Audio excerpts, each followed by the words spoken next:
Hello दोस्तों, आज हम डाइव इन करने वाले हैं जैक फिनी के लिखे एक बहुत ही माइंड बेंडिंग और फैसिनेटिंग चैप्टर में, द थर्ड लेवल। अगर आपने कभी सोचा है ना कि टाइम ट्रैवल कैसा होता या रियलिटी और इमेजिनेशन के बीच की लाइन कितनी इजीली ब्लर हो सकती है, तो ये स्टोरी आपको सच में हिला देगी। और आज हम इस पूरे चैप्टर को एकदम डिटेल में एक्सप्लेन करने वाले हैं ताकि एग्जाम के लिए आपके सारे कॉन्सेप्ट्स बिल्कुल क्रिस्टल क्लियर हो जाएं। तो चलिए बिना किसी देरी के शुरू करते हैं। तो आज हम अपने डिस्कशन को इन 5 मेन हिस्सों में ब्रेक डाउन करेंगे। पहला, द ग्रैंड सेंट्रल मिस्ट्री, फिर एस्केपिंग द मॉडर्न वर्ल्ड, उसके बाद जर्नी टू 1894 गेल्सबर्ग, चौथा फिलैटली एंड द ट्विस्ट, और आखिर में हम डिस्कस करेंगे कि कैसे फैंटेसी इंटरसेक्स विथ रियलिटी। तो हमारी स्टोरी शुरू होती है बिल्कुल एक सस्पेंसफुल साई-फाई मिस्ट्री की तरह। जस्ट इमेजिन करो, आपकी और मेरी तरह एक आम इंसान, 31 साल का एक आदमी जिसका नाम चार्ली है। वो एक नॉर्मल टैन गबर्डीन सूट पहनता है, ऑफिस से घर जाने की उसे जल्दी है, और तभी उसके साथ कुछ ऐसा होता है जो प्रैक्टिकली इम्पॉसिबल है। वो सडनली क्लेम करता है कि इसने न्यूयॉर्क के ग्रैंड सेंट्रल स्टेशन पर एक थर्ड लेवल देखा है, जबकि रियलिटी ये है कि वहां पर तो सिर्फ 2 ही लेवल्स एग्जिस्ट करते हैं। काफी अजीब है ना। तो सबसे पहले बात करते हैं सेक्शन 1 की, द ग्रैंड सेंट्रल मिस्ट्री, और देखते हैं Charlie's decent.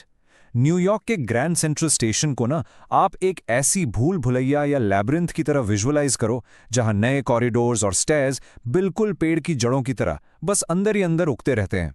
Exam point of view से ये स्टेप बाय स्टेप प्रोसेस समझना बहुत जरूरी है कि चार्ली एग्जैक्टली उस थर्ड लेवल तक पहुंचा कैसे, उसका ये फिजिकल और साइकोलॉजिकल डिसेंट कैसा था। देखो, सबसे पहले वो फर्स्ट लेवल पर गया जहां से आज की मॉडर्न 20th सेंचुरी ट्रेन्स चलती हैं। फिर वहां से सीढ़ियां उतारकर वो आया सेकंड लेवल पर, जहां से बाकी सबअर्बन ट्रेन्स चलती हैं। वहां से उसने एक आर्च डोरवे में एंट्री ली ताकि सबवे पकड़ सके, पर वो बेचारा अपना रास्ता भटक गया। एक लंबी, अंधेरी और बिल्कुल सुनसान टनल से चलते हुए जब वो फाइनली बाहर निकला तो वो किसी दूसरी ही दुनिया में था। वो सीधा ग्रैंड सेंट्रल के मिस्टीरियस थर्ड लेवल पर खड़ा था। अब आप पक्का सोच रहे होंगे कि चार्ली को वहां खड़े खड़े ये कैसे पता चला कि वो लिटरली पास्ट में आ गया है। उसने वहां कुछ ऐसी चीजें देखी जो पक्का फिजिकल प्रूफ थी पास्ट का। जैसे कि वहां पर ओपन फ्लेम गैस लाइट्स थीं जो डिम होकर फ्लिकर कर रही थीं। जमीन पर ब्रास के थूकदान यानी स्पिटून्स रखे थे। टिकट काउंटर पर लोगों ने पुराने जमाने के ग्रीन आई शेड्स पहने थे। पर सबसे बड़ा और अनडिनायबल प्रूफ उसे मिला एक न्यूज बॉय के पैरों के पास। वहां एक न्यूज़पेपर रखा था, द वर्ल्ड। ये पेपर सालों पहले बंद हो चुका था और उस पर डेट क्या छपी थी पता है? जून 11, 1894। मतलब चार्ली सच में 1894 में टाइम ट्रैवल कर चुका था। तो यहां से हम आते हैं अपने नेक्स्ट सेक्शन पर, escaping the modern world, the psychiatric diagnosis. जब चार्ली ने ये सारी बातें अपनी पत्नी लुइजा और अपने साइकाइट्रिस्ट दोस्त सैम को बताई तो उनका रिएक्शन बिल्कुल वैसा नहीं था जैसी उसने उम्मीद की थी। और यहां बनता है आपका एक बेहद इंपॉर्टेंट एग्जाम क्वेश्चन। क्या ये थर्ड लेवल रियलिटी था या सिर्फ चार्ली के दिमाग का एक एस्केप मैकेनिज्म था? सैम, जो उसका साइकियाट्रिस्ट फ्रेंड था, उसने एकदम क्लियर डायग्नोसिस दिया। उसने इस पूरे इंसिडेंट को एक वेकिंग ड्रीम विश फुलफिलमेंट बताया, यानी खुली आंखों से देखा गया एक ऐसा सपना जो आपकी किसी ऐसी गहरी इच्छा को पूरा कर दे जो रियल लाइफ में पूरी नहीं हो पा रही है। सैम ने इसका लॉजिक भी बिल्कुल बढ़िया से समझाया। देखो, एक तरफ हमारी आज की मॉडर्न रियलिटी है जो इनसिक्योरिटी, डर, वॉर्स और एक्सट्रीम स्ट्रेस से भरी हुई है, जिससे चार्ली बस किसी तरह भागना चाहता था। और दूसरी तरफ वो 1894 गेल्सबर्ग की परफेक्ट फैंटेसी है, एक ऐसी दुनिया जहां वॉर और टेंशन का नामो निशान नहीं था, जहां समर की शामें दुगनी लंबी होती थीं और अंडे भी 13 सेंट्स अ डजन मिल जाते थे। बेसिकली चार्ली का एग्जॉस्टेड दिमाग बस उस पीसफुल पास्ट की ओर भाग रहा था। चलिए बढ़ते हैं सेक्शन 3 पर, journey to 1894 Galesburg, the desire for peace. अब भले ही सैम ने उसको एक साइकोलॉजिकल इल्यूजन बोल दिया हो, पर चार्ली ने डिसाइड कर लिया था कि वो इस रियलिटी के स्ट्रेस को हमेशा के लिए पीछे छोड़ देगा। चार्ली सीधा टिकट काउंटर की तरफ भागा। उसे 2 टिकट्स चाहिए थे, एक अपने लिए और एक लुइजा के लिए। वो उन्हें वापस गेल्सबर्ग इलिनॉय ले जाना चाहता था। पता है, गेल्सबर्ग उसके लिए सिर्फ एक डेस्टिनेशन नहीं था, एक इमोशन था। एक ऐसी खूबसूरत जगह जहां बड़े बड़े पुराने घर थे, मैसिव लॉन्स थे और इतने ह्यूज पेड़ थे जिनकी शाखाएं सड़कों के ऊपर आपस में मिलके एक नेचुरल रूफ बना लेती थी। वो एग्जैक्टली उन वर्ल्ड वॉर्स और टेंशन से फिजिकली दूर एक सेफ हेवन में जाना चाहता था। और आप देखो, इस एस्केप के लिए चार्ली किसी भी लिमिट तक जाने को तैयार था। जब टिकट क्लर्क ने उसके मॉडर्न नोट्स लेने से साफ मना कर दिया और उसको पुलिस से अरेस्ट करवाने की धमकी दी, तो चार्ली अगले दिन बैंक गया और उसने अपने लगभग $300 निकाल लिए। ये उसकी पूरी लाइफ सेविंग्स थी, सिर्फ इसलिए ताकि वो ओल्ड स्टाइल की करेंसी खरीद सके। उसे $300 के बदले 200 से भी कम पुराने नोट्स मिले, पर उसे इसकी रत्ती भर भी फिक्र नहीं थी। ये सीधा सीधा दिखाता है कि अपनी प्रेजेंट एंग्जाइटी से एस्केप करने का उसका जुनून कितना बड़ा था। यहीं से शुरू होता है हमारा section 4, philately and the twist, Sam's disappearance. जब चार्ली और लुइजा उस थर्ड लेवल को प्रैक्टिकली ढूंढ कर पूरी तरह थक चुके होते हैं, तभी स्टोरी में एक मैसिव ट्विस्ट ड्रॉप होता है। चार्ली का वही साइकियाट्रिस्ट दोस्त सैम, वो अचानक एक दिन मिस्टीरियसली गायब हो जाता है। इस मिस्ट्री और आगे की स्टोरी को समझने के लिए ना आपको एनसीईआरटी के इन 2 टर्म्स को बिल्कुल रट लेना होगा। पहला है फिलैटली, जिसका सिंपल मतलब है स्टैम्प्स कलेक्ट करने का शौक। दूसरा और काफी इंपॉर्टेंट टर्म है फर्स्ट डे कवर।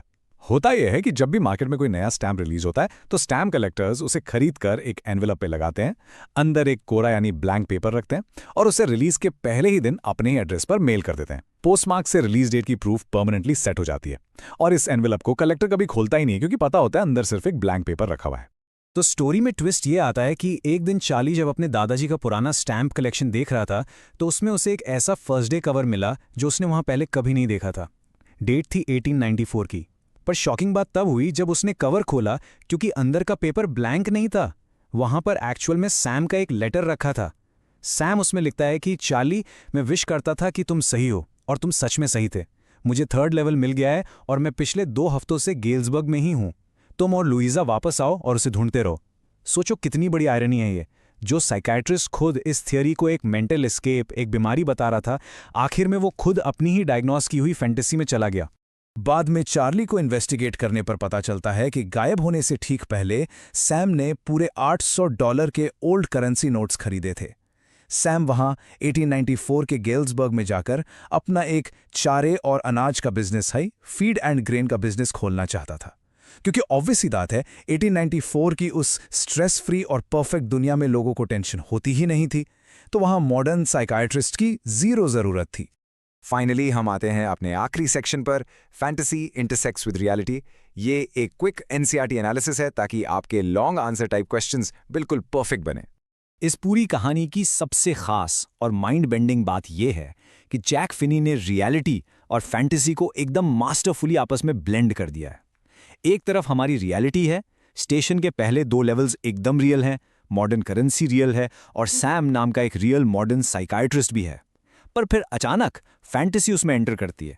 चार्ली को लिटरली 19th सेंचुरी की सीढ़ियां मिलती हैं और उसके दादाजी के एकदम रियल 1894 के स्टैम्प कलेक्शन के अंदर से सैम का एक फिजिकल टैंजिबल लेटर निकल आता है। ऑथर आपको एक ऐसी कंडीशन में लाके छोड़ देता है जहां आप और चार्ली दोनों सीरियसली कंफ्यूज हो जाते हैं कि एग्जैक्टली क्या रियल है और क्या दिमाग का खेल। टेक्स्ट बुक में एक और बहुत बढ़िया कॉम्प्लेक्स क्वेश्चन दिया गया है, क्या एपरेंट इलॉजिकलिटी कभी कभी एक फ्यूचरिस्टिक प्रोजेक्शन बन सकती है? एब्सोल्युटली, इसका आंसर हाँ है। पता है, जो चीज आज हमें इलॉजिकल या कंप्लीटली absurd लगती है, शायद वही कल की रियलिटी हो। एग्जाम्पल के लिए सोचिए, राइट ब्रदर्स के प्लेन उड़ाने से पहले हवा में हजारों किलो का मेटल उड़ाना कंप्लीटली इलॉजिकल लगता था ना। ग्राहम बेल के टेलीफोन बनाने से पहले फिजिकल वायर्स के बिना किसी से आवाज में बात करना एकदम मजाक लगता था, पर उन्होंने अपने थॉट और एक्शन से उन इलॉजिकल आइडियाज को आज की रियलिटी बना दिया। इन्वेंशंस बेसिकली ऐसी absurd इमेजिनेशन और रियलिटी का इंटरजेक्शन होते हैं। और अगर हम इस चैप्टर को आपके क्लास 11 की स्टोरी एडवेंचर के साथ साइड बाय साइड कंपेयर करें तो हमें एक क्लियर पैटर्न नजर आता है। दोनों स्टोरीज के प्रोटैगनिस्ट के हालात काफी सिमिलर हैं। द थर्ड लेवल में चार्ली मॉडर्न लाइफ के टेंशन से बचने के लिए 1894 की एक इमेजिनरी दुनिया का रास्ता ढूंढ लेता है। वहीं एडवेंचर में आपको याद होगा प्रोफेसर गाई टॉन्डे बैटलस पानीपत की हिस्टोरिकल टाइमलाइन को अपने दिमाग में ऑल्टर करके उसे प्रैक्टिकली विजुअलाइज करते हैं। दोनों कैरेक्टर्स सच्चाई और अपनी इमेजिनेटिव डिजायर्स की एग्जैक्टली बॉर्डर पर खड़े हैं। तो दोस्तों, सेशन के एंड में मैं आपको इस गहरे और फिलॉसफिकल क्वेश्चन के बारे में सोचने के लिए छोड़कर जा रहा हूं। आखिर हम इंसान कांस्टेंट तरीके से पास्ट, प्रेजेंट और फ्यूचर के बीच दिमाग में ट्रैवल क्यों करते रहते हैं? क्या पता इसीलिए क्योंकि हमारा पास्ट हमारी यादें और गलतियों का एक लेसन है, हमारा प्रेजेंट वो सॉलिड ग्राउंड है जहां हम आगे के लिए एक्शन लेते हैं, और फ्यूचर हमारी सारी होप्स और विशेस का कैनवस है। इन तीनों के बिना ह्यूमन एग्जिस्टेंस बिल्कुल इनकम्प्लीट है। आई रियली होप कि इस डिटेल्ड एक्सप्लेनर के बाद द थर्ड लेवल का हर एक कॉन्सेप्ट आपके एग्जाम्स के लिए बिल्कुल रेडी हो गया होगा। अच्छे से प्रिपेयर करो और मैं आपसे मिलूंगा अगले चैप्टर एक्सप्लेनर में। All the best.